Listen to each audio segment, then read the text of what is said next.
I need you to take a very long, deep breath. Can you do that? What? Why? Just please, ask God to give you...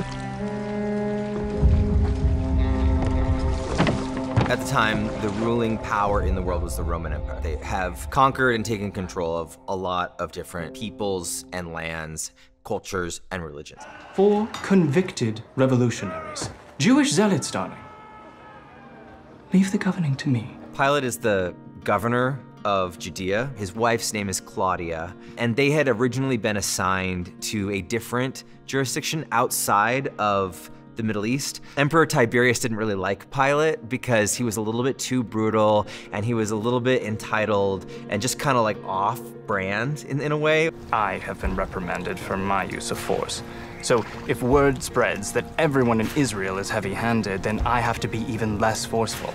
And so as a punishment, he assigned him Judea because nobody wanted that crazy backwater town with those people and their one god and all this stuff. No, but it was a bit of a kick. They say this is a backwater, you know.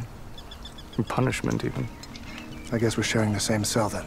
Usually, they would impose their own religion on a conquered people and just be like, guess what? Now you worship our pantheon. Israel, God's chosen people, somehow ended up getting a very special treatment where they were allowed to continue with their own religion, but it was all very much still carefully monitored by Rome. For instance, Pilate would keep the garments of the high priest locked up until it was a festival, and then he would let them have them back. And it had to be a certain number of days before it so that they could make sure that they were ceremonially clean. And then when the festival or holiday like Passover or Rosh Hashanah was over, the governor, Pilate, would take the garments back and lock them up, as if to say, we let you observe this.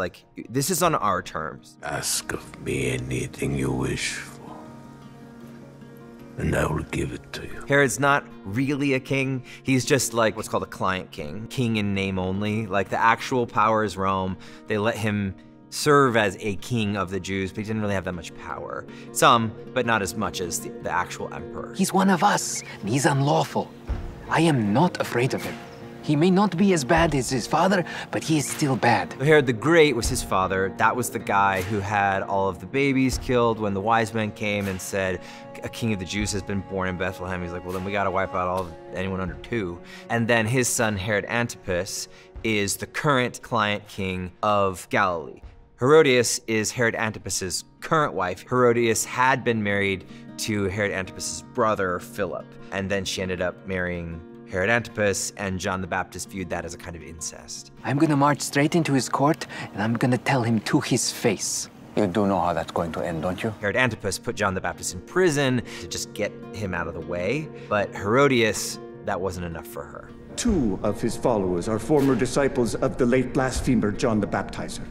Late? The American two-party system will not help you understand this at all. You might better look at just the vast array of denominations and every splinter in between. There's a lot of traditions within Judaism, but the key players are Sadducees, which are an aristocratic class, extremely wealthy religious Jews who probably have bought their way into the Sanhedrin, which is a governing body much like the Senate. The Sadducees' wealth and social status make your interpretation all too convenient. Your class is so comfortable in this life. Why should you worry about the next one? The Sadducees do not believe in an afterlife. They only believe in the first 5 books of the Bible. It's kind of convenient for the Sadducees not to believe in an afterlife because they have such a comfortable life in the present. Next to them, you have the Pharisees, which are also part of the Sanhedrin. The Pharisees' hyper-literal reading of the prophet Daniel is both dangerous and distracting.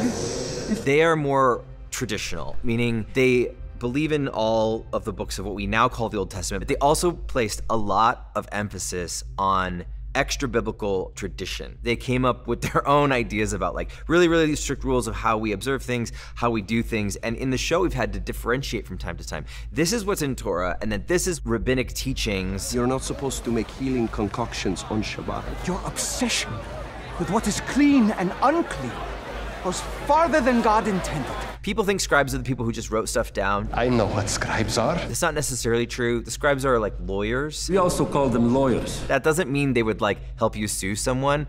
They were lawyers in the sense that they interpreted the law and work with the Sanhedrin to make sure everything was legally sort of intact. And then of course the 4th philosophy, very fringe, the Zealots, off in their own weird extremist holes, making plans to murder people, not just Romans, but also Jewish officials whom they felt were too cozy with Rome. Rabbi Shammai, we came looking for someone who would care that a false prophet is deceiving our people. If that was your intent, you have succeeded. So Shammai is a Pharisee. He's a member of the Sanhedrin, which means he's a part of this governing body that makes decisions about temple life and culture. Shammai really wants to stick to the very traditional interpretation of the text. During the Feast of Tabernacle, Shammai's daughter gave birth to a son, Shmuel.